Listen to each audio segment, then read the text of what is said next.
I hear the scream first to high, piercing whinny that doesn't belong on my farm. Not that sound. Never that sound. My coffee mug hits the porch boards as I bolt down the steps, boots pounding across sun-baked dirt. The morning light slants golden through the oaks, but there's nothing peaceful about this day anymore. Something's wrong. Another scream tears through the air. Fern, my prize mare. I round the corner of the barn at full sprint and freeze. 20 yards ahead, inside the east paddock, my beautiful chestnut mare dances backward, ears pinned flat against her skull. Jet, the untested, barely handled rescue stallion we brought in last week, rears up, massive hooves slashing air mere inches from Fern's flanks. His eyes roll white with panic, nostrils flared red. And there stands Sierra, my 19-year-old sister, leaning against the fence, cell phone raised, filming. They look cute together, don't they? She doesn't even look up. My heart pounds against my ribs as I approach the gate with measured steps. One wrong move could trigger a kick or bite that would destroy years of careful breeding work or worse. Don't move, I say, voice deadly calm. Don't speak, don't do anything. Sierra rolls her eyes but stays put as I ease through the gate, making my movements slow and deliberate. Fern spots me and whinnies again, a desperate sound that twists my stomach. I've known this mare since she took her first wobbly steps in my foaling barn 7 years ago. 5 agonizing minutes later, I've separated them, leading Fern to safety in her own paddock and securing Jet in the round pen. My hands tremble against Fern's warm neck as I check for injuries. What exactly were you thinking? I asked Sierra, who's still scrolling through her phone, reviewing her footage. I was trying to help speed up your breeding program. She shrugs as if she'd merely rearranged my kitchen cabinets. You said Fern was ready to breed this season. With a carefully selected, disease-tested stallion, not with a rescue who hasn't cleared quarantine. My voice shakes with the effort of controlling it. I specifically told you Jet stays isolated until his blood work comes back. Sierra glances up, her bored expression never changing. It would have been fine if you hadn't overreacted. The realization hits me like a physical blow. This wasn't a careless mistake. She deliberately ignored my instructions that could mean life or death on a horse farm. Just a week ago, I'd stood in this very spot, watching my parents' SUV disappear down the driveway after dropping Sierra off for her summer character-building experience. She needs to learn responsibility from someone she respects. Mom had insisted not meeting my eyes. What she meant was, we've tried everything else and failed. I'd laid out my expectations clearly. This is a working farm, not a vacation. There are rules here for a reason. Sierra had rolled her eyes then too, especially when I walked her through the isolation protocols for new horses. Whatever, she'd muttered, already typing on her phone. The warning signs had piled up all week. Expensive tack left out in the rain, safety briefings ignored while she texted, complaints about the 5 a.m. feeding schedule, and yesterday the empty beer bottles I'd found half hidden behind the hay storage, despite my explicit rule against alcohol on the property. But this was different. This was deliberate endangerment of animals worth tens of thousands of dollars. Animals I love. I pull out my phone with white-knuckled fingers and dial the emergency vet. We need blood work on both horses immediately, I tell Dr. Hefner. And Fern might need a sedative. She's badly spooked. Sierra doesn't even look up during my call, just keeps texting, one foot propped casually against the fence post. Dr. Hefner arrives within 30 minutes, her face grim as she examines both horses. You're lucky we didn't have deaths today, she says quietly, glancing toward Sierra, who's wandered off toward the barn.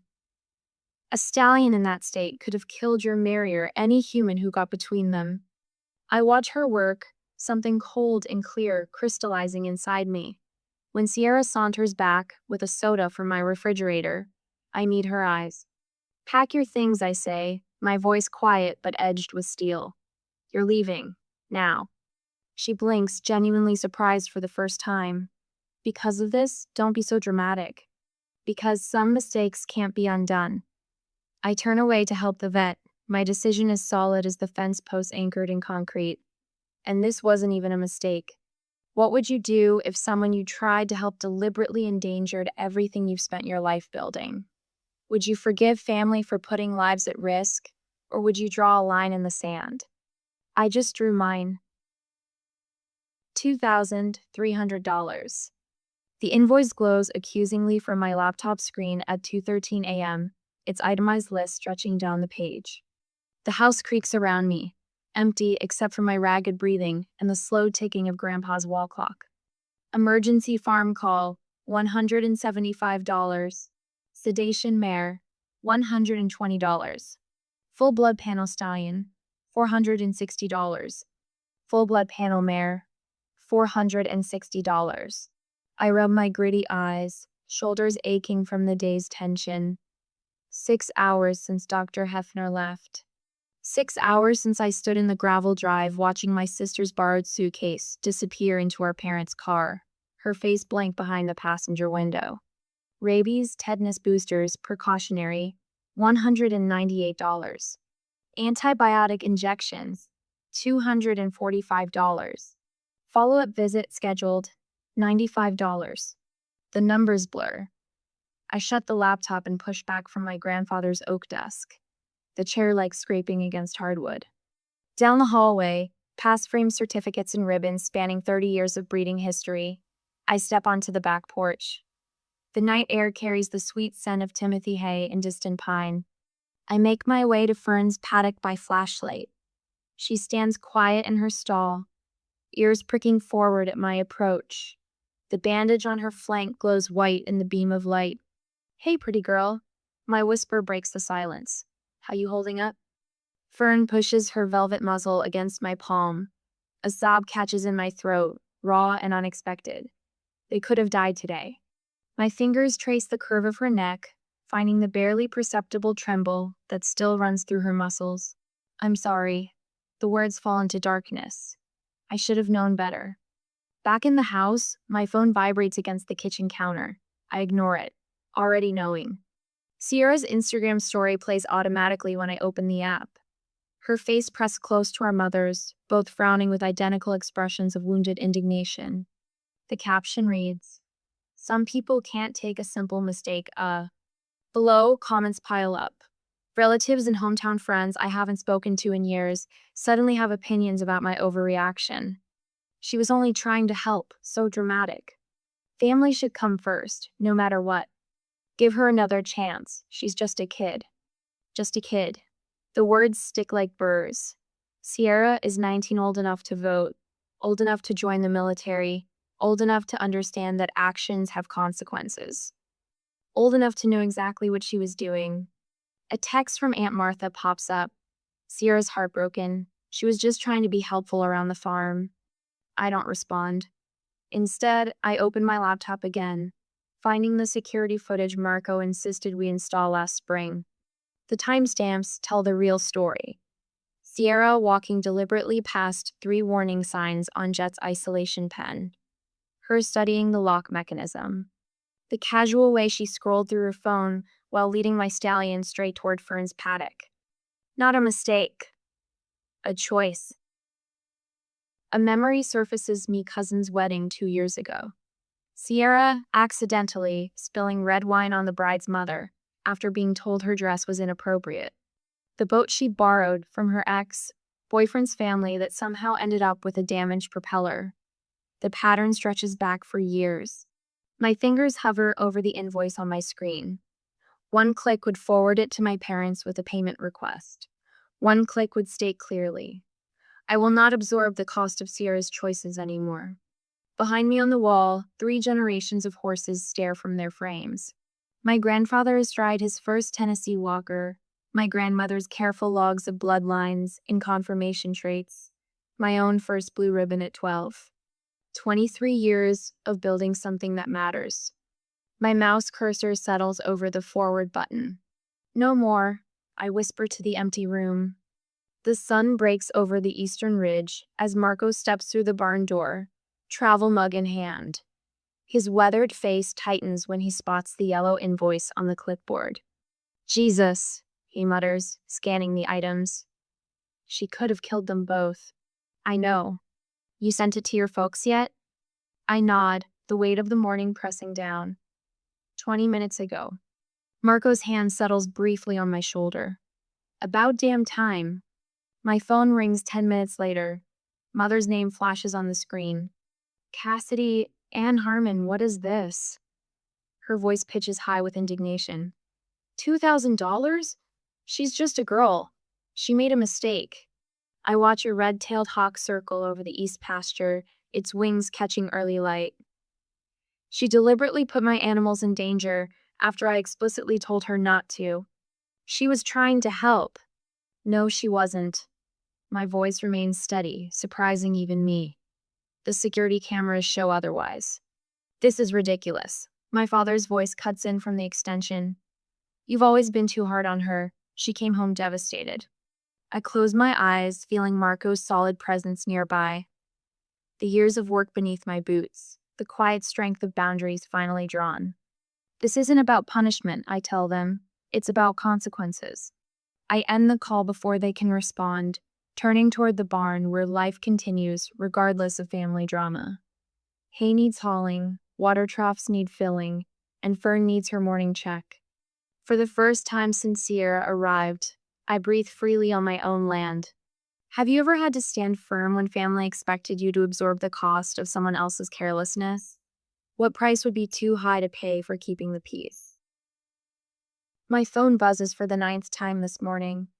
I don't need to look at the screen to know it's another family member weighing in on my cruelty. I slide it face down on the worn oak desk, where my grandfather used to calculate feed ratios and breeding schedules, back when this farm first took root in Oregon soil. The text started trickling in 3 days ago. By yesterday, they'd become a flood. She's just a teenager, Cassidy. We all make mistakes at that age. Aunt Marlene, you've always been too hard on her. Remember when you were 18 and crashed Dad's truck? Uncle Rick, conveniently forgetting I paid for every penny of those repairs. Call me. We need to talk about the Sierra situation. Mom. 7 times. I slide open the bottom drawer and place the phone with the other screen captures of every message, every missed call log, every voicemail transcription. The file folder is already thick with documentation. Dr. Hefner's detailed incident report sits on top, along with the security camera invoice. Marco approaches from the feed storage, clipboard in hand. His weathered face registers concern before he even speaks. Feed store called, said your order's ready, but he hesitates, shifts his weight. Joyce mentioned people are talking. About Sierra. I nod once, jaw tight. What version are they hearing? That you threw your baby sister out over nothing. That she was just trying to help and made a little mistake. His eyes, blind from 30 years squinting into sun-drenched arenas, hold steady on mine.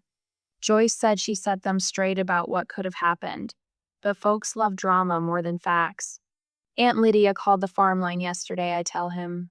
Sierra gave some tearful interview about how I've always hated her and was just waiting for an excuse. The words scrape my throat. Apparently I'm jealous. She's the pretty one. Marco snorts. Security cameras arrived today. I'll have Hank install them at both gates. I nod, grateful for his efficiency. Twice now I found the padlocks unlatched. Not broken unlatched. Someone with a key. I'll be in the tack room, I say. The Portland client is coming at 11 to see Whisper's colt. As I walk away, I realize something strange. The knot of guilt I've carried since Sierra left has dissolved. In its place sits something solid and clear as quartz crystal. Not anger, not resentment. Just certainty. The farmer's market bustles under cloudless summer skies.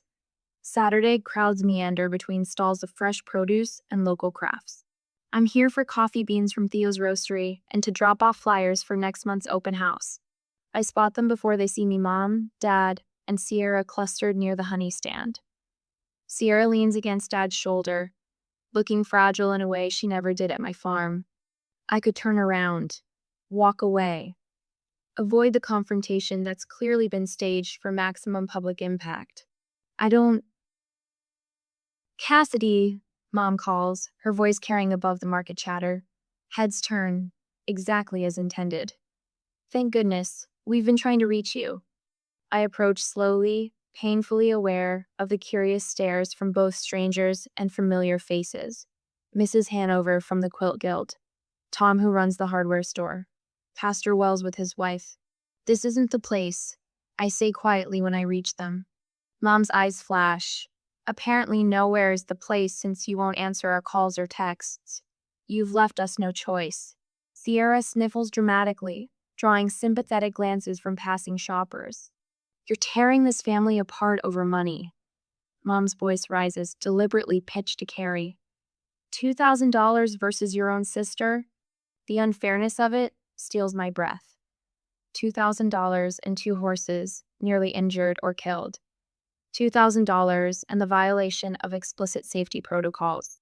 $2,000 and the deliberate endangerment of animals worth tens of thousands and irreplaceable to me. Dad steps forward, using his bulk to create the sense of intimidation he perfected during 30 years in real estate.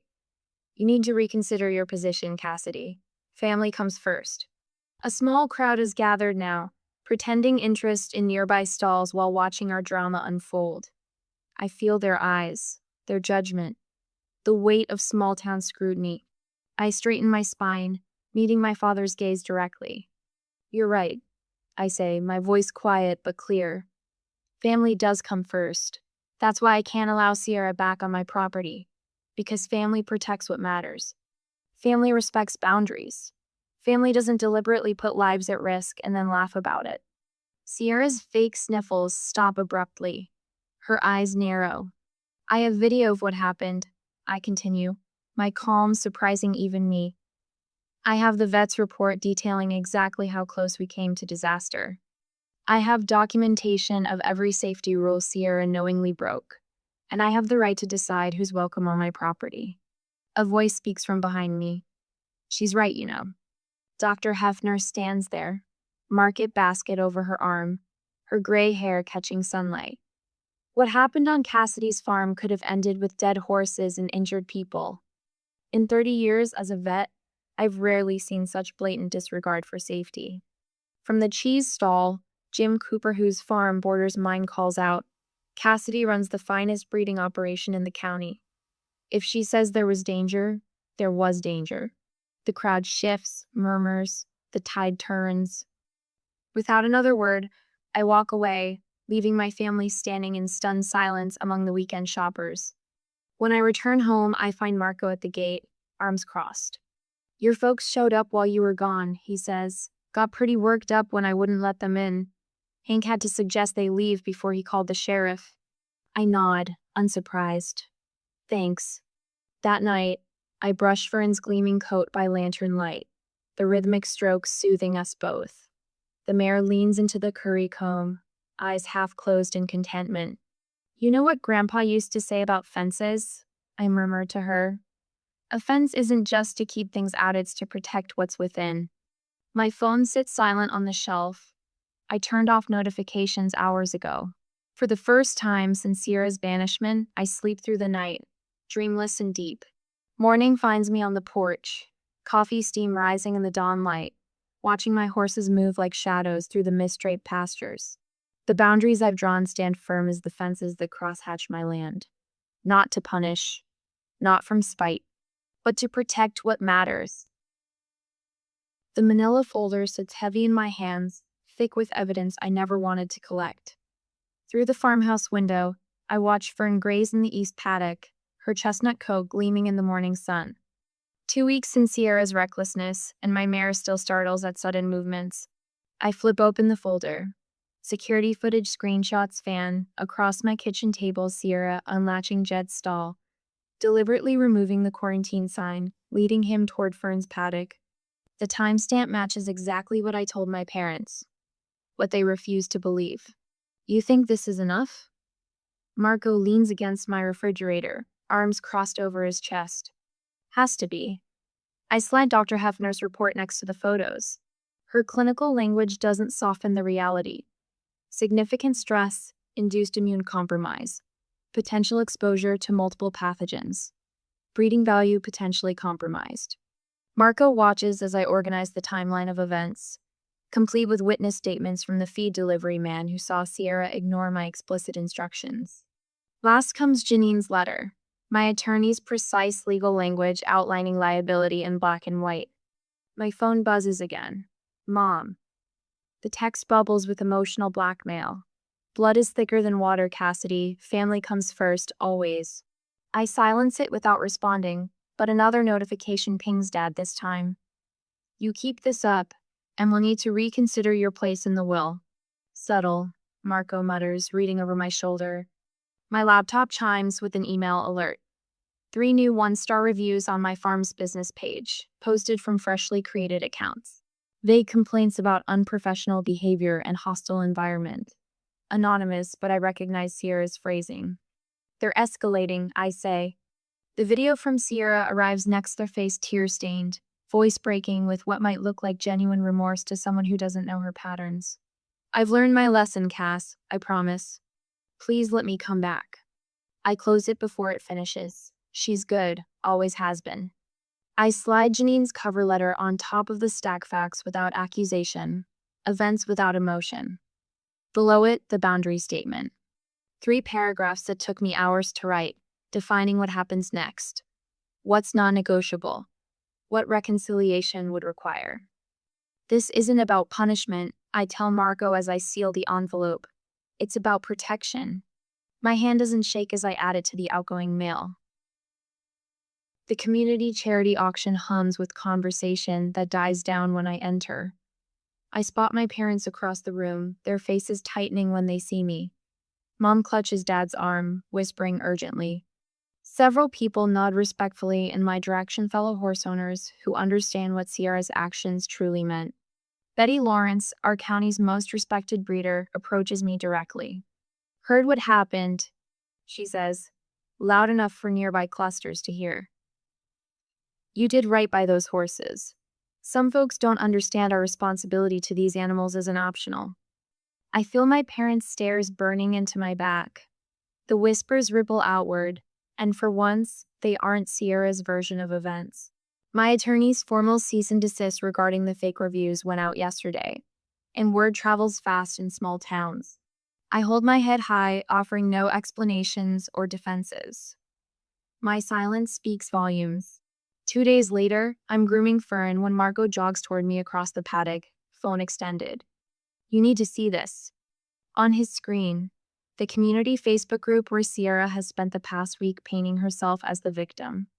A respected trainer has weighed in, explaining in excruciating detail why putting an untested stallion with a breeding mare creates liability no professional would tolerate.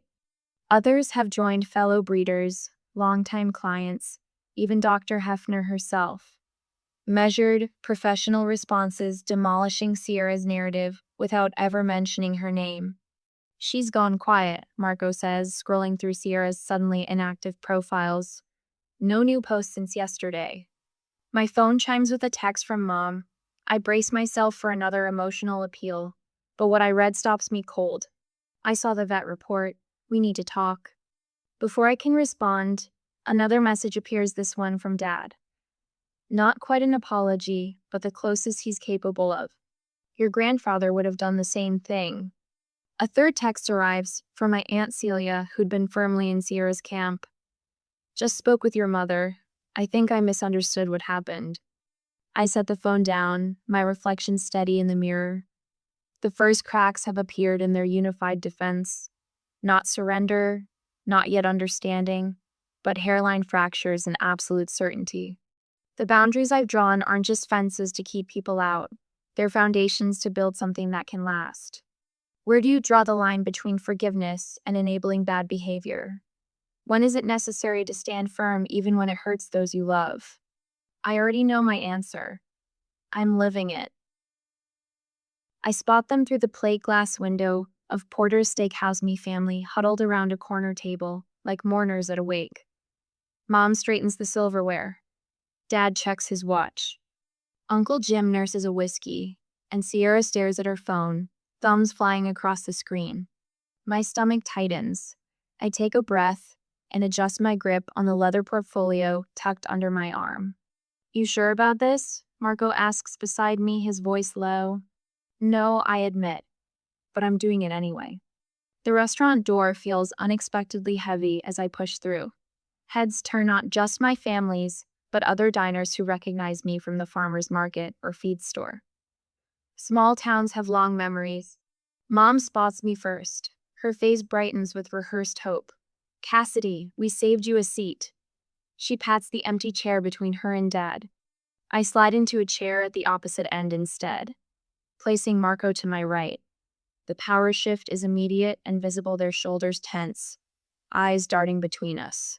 This is Marco Delgado, my stable manager, I say. He's here as a witness. Dad's jaw tightens. A witness? This is a family dinner, not a court proceeding. Is it? I fold my hands on the table, because the text message I received mentioned intervention. Mom sets down her water glass with a deliberate clink. Her smile doesn't reach her eyes. We're concerned about your spiritual well-being, honey. Holding on to resentment like this isn't what good Christians do. Forgiveness is a virtue, Uncle Jim adds, leaning forward. Sierra finally looks up from her phone. Her eyes are red-rimmed, practiced tears ready to fall. I made a mistake, Cass. I'm really sorry. Your grandmother would want us to make peace, Dad says, his voice softening. The Harmon legacy matters. Blood ties don't break over one incident. I place my portfolio on the table and open it, revealing neatly organized documents. This wasn't an incident, I say, my voice steady. It was deliberate endangerment.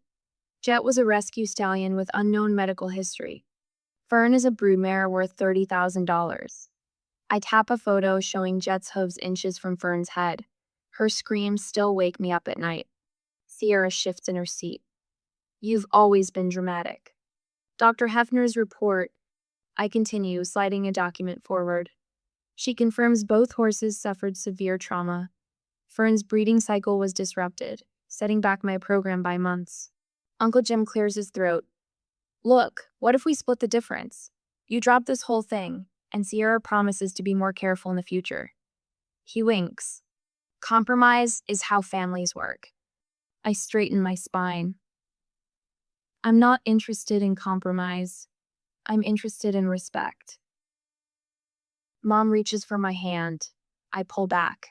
For any relationship to continue between us, I say, I need 3 things, non-negotiable. I withdraw another document and place it centered on the table. First, payment of the vet bill, $2,347.18. This acknowledges responsibility. Dad's face flushes dark red. Second, a public apology posted to the same social media accounts where Sierra damaged my professional reputation with false claims. Sierra's practiced tears vanish. Her jaw tightens. Third, complete respect for my property and business boundaries going forward. Written acknowledgement that my farm, my horses, and my rules are to be respected without question. I close the portfolio, my terms hanging in the air between us. That's ridiculous. Dad explodes, slamming his fist down. Water glasses topple. You think your horses matter more than your own flesh and blood? Richard, Mom gasps, her mask slipping entirely. No, I'm done pretending. Dad continues, voice rising. She's always been impossible and judgmental, just like her grandmother. Thinks she's better than everyone. Mom's shoulders collapse. Real tears streak her makeup, not the careful, controlled drops she's perfected over years of family performances. We've tried everything, she whispers, mostly to herself. Why won't you just let it go? Because some things should not be let go. My voice remains quiet, forcing them to lean in. Some boundaries, once crossed, change everything. Sierra's face transforms, the facade of contrition replaced by naked resentment. You think you're so perfect on your precious farm, she hisses. Some of us make mistakes. Some of us aren't ancient and boring at 35. Cassidy, please. Mom pleads, reaching across the table. She's young, she doesn't understand. That's exactly the problem. I stand. Marco rises beside me. You've never expected her to understand consequences. Dad pushes his chair back. If you walk out that door, don't expect. Don't expect what? I interrupt. The same unconditional support you've always given me? The bitter laugh escapes before I can stop it. Sierra snorts. Drama queen. The vet bill is due by the end of the month. I say quietly. The rest is up to you. As we walk out, I feel their stares burning into my back. The evening air hits my face like freedom. In the truck, Marco waits until I buckle my seatbelt before asking, "You okay?" I look back at the restaurant window, where my family remains frozen in the aftermath of a storm they created but never saw coming. "No," I answer truthfully, "but I will be. Some bridges can't be rebuilt. Some shouldn't be." The knowledge settles inside me, not as defeat, but as foundation solid ground on which to stand. The morning frost crunches beneath my boots as I cross the east paddock. 1 year. 365 sunrises since I watched my family's SUV peel down the gravel drive, Sierra's angry face framed in the back window. I pause at the fence line where it happened, where Jet's hooves slashed air inches from Fern's flanks while my sister filmed. The memory no longer burns like it did. Just aches, like an old break that tells you when rain's coming. "Good girl," I murmur as Fern approaches, her chestnut coat gleaming in the dawn light. Behind her, 3 spring foals dance through morning mist, the first generation of my expanded breeding program. Bloodlines carefully selected, temperaments meticulously matched. No accidents, no shortcuts. Marco appears at the barn door, clipboard in hand. New client called. The Hendersons want to see Northern Lights colt. He grins, words getting around about Clearwater standards. I nod, allowing myself a moment of quiet pride. The waiting list grows longer, each month serious buyers willing to pay premium prices for horses with confirmed lineages and even temperaments. My reputation for integrity has spread beyond the valley. And Katie's coming at 4 for her lesson, Marco adds. Katie Sullivan, 14 years old, with a natural seat and eyes that light up around horses. Not like Sierra's bored indifference. This girl hangs on every word about proper horse handling, stays late to help with evening feed, asks questions that show she's actually listening. I'll have Northern Light ready for the Hendersons. I glance toward the western paddock, where Jet grazes peacefully. The gelding operation last summer transformed him into a gentle companion horse, his dangerous stallion days behind him. Another careful decision that proved right. That evening, as darkness settles over the farm, I find myself on the back porch surrounded by my chosen family, Marco, and his husband, Dr. Hefner, 2 neighboring farmers who stood by me during the worst of it. We toast the farm's best financial year with glasses of Oregon Pinot Noir. No drama, no manipulation, just straightforward friendship built on mutual respect. To clear boundaries, Dr. Hefner says, raising her glass. She knows what it cost me. The gathering ends early, horses. Don't care if you stayed up late celebrating, but it fills something in me that family gatherings never did. Peace, maybe. Belonging without conditions. Mom calls every other Sunday now. Our conversations remain careful, like crossing ice that might not hold, but genuine in their awkward way. She asks about the horses by name, sends birthday cards that don't contain guilt trips. Small steps. Dad hasn't spoken to me since the family meeting at Riverbank Restaurant, when I placed the vet bill and security footage on the table. Some fences, once erected, stand permanent.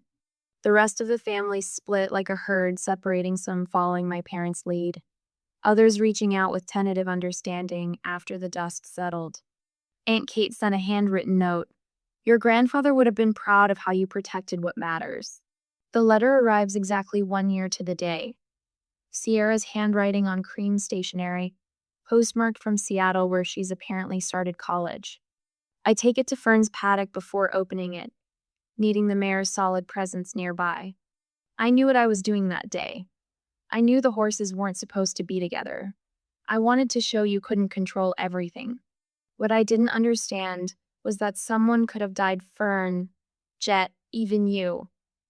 I didn't think about consequences, because no one ever made me face any. You're the only person who ever held the line with me. Everyone else just moved their boundaries whenever I pushed hard enough. I'm not asking for forgiveness, just wanted you to know I finally understand what you were protecting. No apology, no request to come back, just recognition of truth. I fold the letter carefully, tuck it into my jacket pocket. Fern nudges my shoulder while across the property, Jet lifts his head at the sound of evening feed bins being prepared. Maybe someday, I whisper, but not today. The sunset paints long shadows across the valley as I stand between the two securely fenced fields.